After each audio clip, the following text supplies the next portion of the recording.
In the 1930s, while the rest of the world was struggling through the Great Depression, the Soviet Union was building factories at a pace that had never been seen before. Steel mills, tractor plants, automobile factories, power stations. In less than a decade, Stalin's 5-year plans transformed a largely agricultural country into one of the largest industrial powers on Earth. But here is the detail that most history books leave out. A significant part of that transformation was built with American money, American technology, and American engineers. Ford Motor Company helped design the Soviet automobile industry. General Electric supplied power generation equipment. Hundreds of American engineers lived and worked inside the Soviet Union throughout the 1930s, training workers and installing machinery. Without that American industrial transfer, the Soviet Union that faced Germany in June 1941 would have been a fundamentally different country. And if the Soviet Union had been fundamentally different in 1941, the entire outcome of the Second World War might have been different too. Today we ask, what if America had never helped the Soviet Union industrialize? Would the Red Army have even existed in the form it did? And could Germany have won a war against a pre-industrial Soviet state? What actually happened? The relationship between American industry and Soviet industrialization began in earnest in the late 1920s and accelerated through the 1930s. The Ford Motor Company signed a contract in 1929 to help build the Gorky automobile plant, which would become the largest automobile factory in the Soviet Union. Ford engineers traveled to the Soviet Union. Soviet workers traveled to Detroit, and the plant was built largely on the Ford assembly line model. The Magnitogorsk Steel Complex, one of the largest steel plants in the world when completed, was designed with significant input from American engineering firms. The model was the Gary, Indiana Steel Works of USA Steel. By one estimate, over 500 American engineers and technicians were working inside the Soviet Union at the peak of this collaboration in the early 1930s.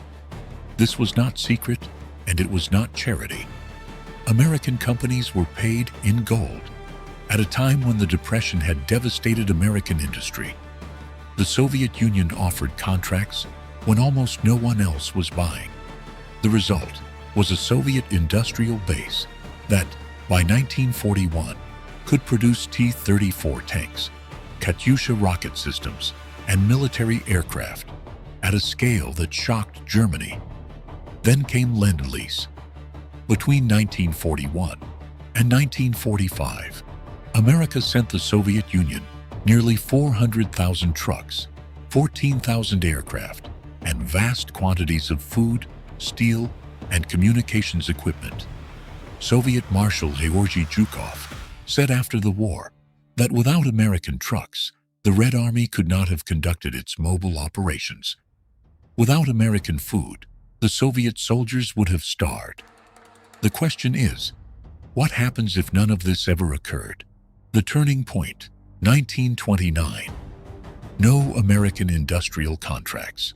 No Ford engineers in Gorky. No U.S. steel consultants at Magnitogorsk. The Soviet Union industrializes alone. Soviet engineers are talented, but the knowledge gap is enormous. Without American templates, the learning curve costs years that Stalin's plan cannot afford. The 5-year plans still happen. Stalin's will to industrialize does not disappear, but the pace is dramatically slower without foreign technical assistance. By 1935, Soviet steel production in this alternative is roughly half of what it actually reached. Tank production is a fraction of real history's output. The T-34 tank still exists in this alternative. Soviet engineers developed it independently, but far fewer have been built. By June 1941, June 22, 1941, Germany launches Barbarossa. The Red Army it faces is significantly weaker than in real history. In real history, The Soviet Union lost enormous quantities of equipment in 1941 and still survived. In this alternative, it has less equipment to lose. The question is whether Soviet manpower, territory, and winter can compensate for the industrial gap, as they partially did in real history. The answer depends on how large the industrial gap actually is. A 20% reduction in Soviet output is survivable. A 50% reduction may not be. In this alternative, without American industrial transfer, the gap is closer to 50%. The Red Army fights without the equipment it had in real history. German forces advance faster. The encirclements of 1941 trap larger portions of the Red Army because Soviet mobility is reduced without American trucks. By October 1941, German forces are not just at the outskirts of Moscow. They are inside the outer defensive ring. But then Lend-Lease also never comes. No American trucks, no American food, no American aircraft. The Soviet capacity to replace losses is even further reduced. The Siberian divisions still arrive. Stalin's intelligence from Richard Sorge still tells him Japan will not attack. Fresh troops transfer from the Far East. These divisions are the same in both timelines. Soviet manpower does not depend on American industrial assistance. This is the critical remaining equalizer. The battle for Moscow in this alternative is even more desperate than in real history. Soviet forces are fighting with less equipment, but equal determination. Moscow holds, but only barely. And the cost is even higher than in real history. The winter of 1941 still saves the Soviet Union. German supply lines still collapse. German soldiers still freeze in inadequate winter clothing. By December 1941, the German advance has stopped. But the Soviet Union is in a far weaker position than in real history for what comes next. The Domino Chain, 1942. The Soviet Union has survived the initial German onslaught, as it did in real history. But the war ahead looks very different. Without American trucks, Soviet offensive operations are far more limited. The mobile warfare that characterized real Soviet counteroffensives is not possible at the same scale. Stalingrad still happens. The German drive toward the Caucasus and the Volga still occurs. The strategic logic of 1942 does not change, but the Soviet counteroffensive at Stalingrad, Operation Uranus, is smaller and slower, without American trucks to provide the mobility for encirclement. The German Sixth Army is still trapped, but the encirclement is less tight. Some German forces escape that were destroyed in real history. The strategic turning point of Stalingrad still happens, but its impact is smaller. Germany loses, but loses less catastrophically than in real history. 1943.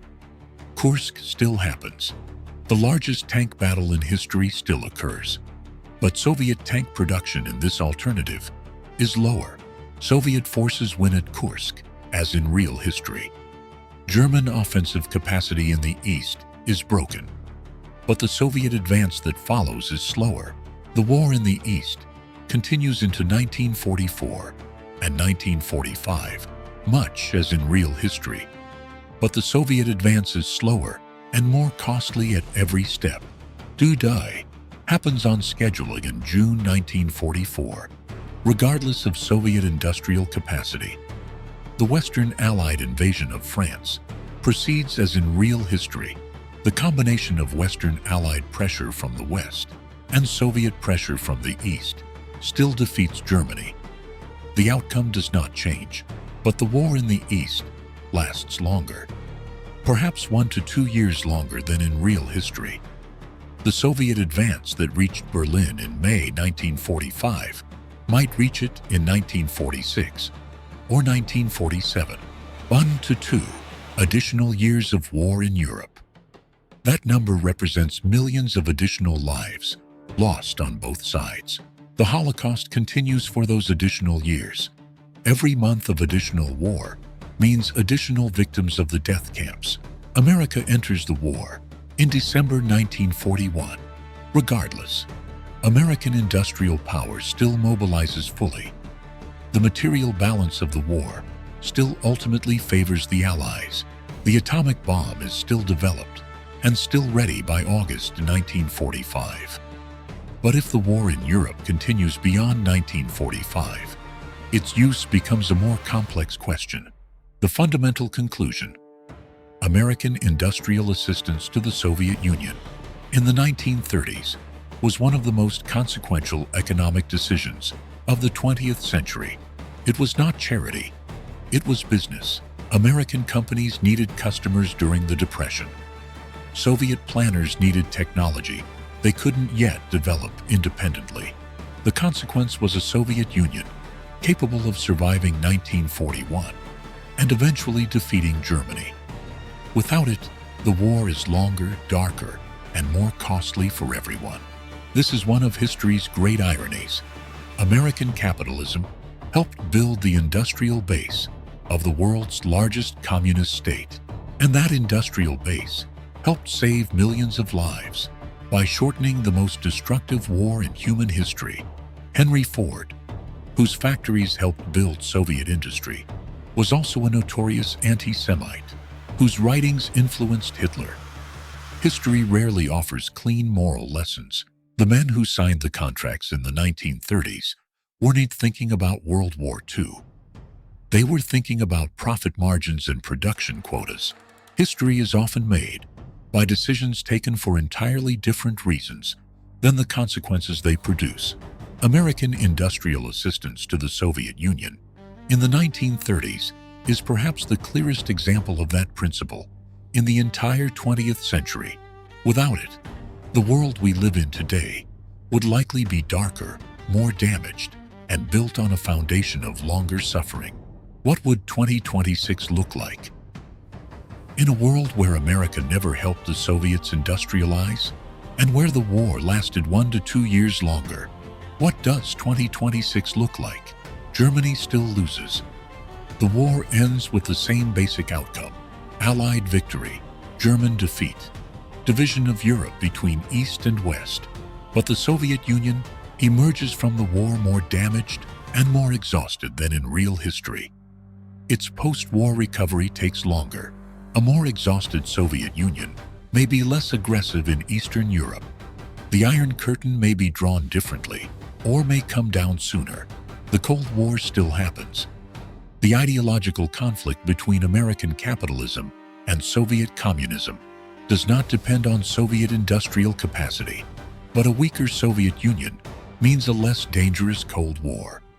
The Cuban Missile Crisis, the Korean War, the proxy conflicts of the 1960s and 70s, all potentially less severe. The space race might not have happened in the same form. A weaker Soviet industrial base means less capacity for rocket development in the 1950s. No Sputnik in 1957 means no NASA as we know it. The American space program might have been less urgent, less funded, less ambitious.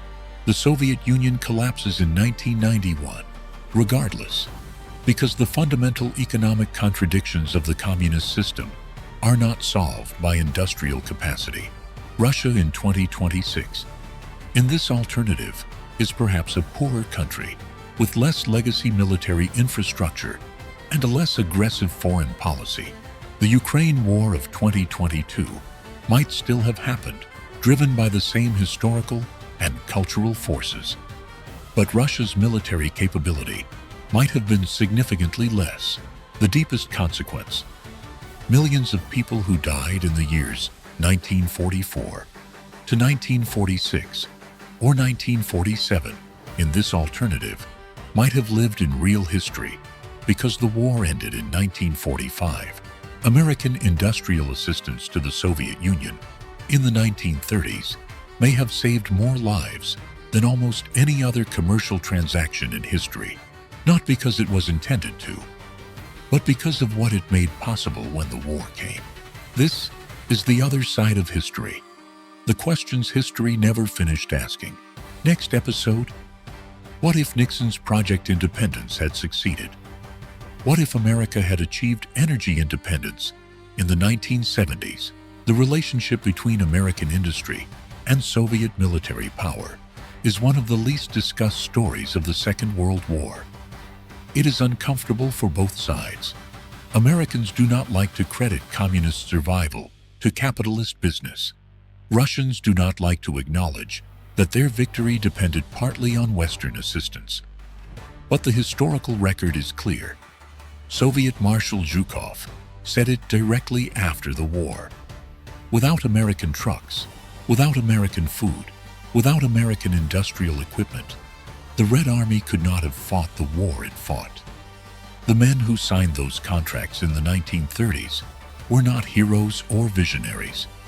They were businessmen looking for customers during the Depression. The consequences of their decisions extended far beyond anything they could have imagined. That is how history usually works. The decisions that matter most are rarely the ones taken with the full weight of their consequences in mind. Next episode, what if Nixon's Project Independence had succeeded?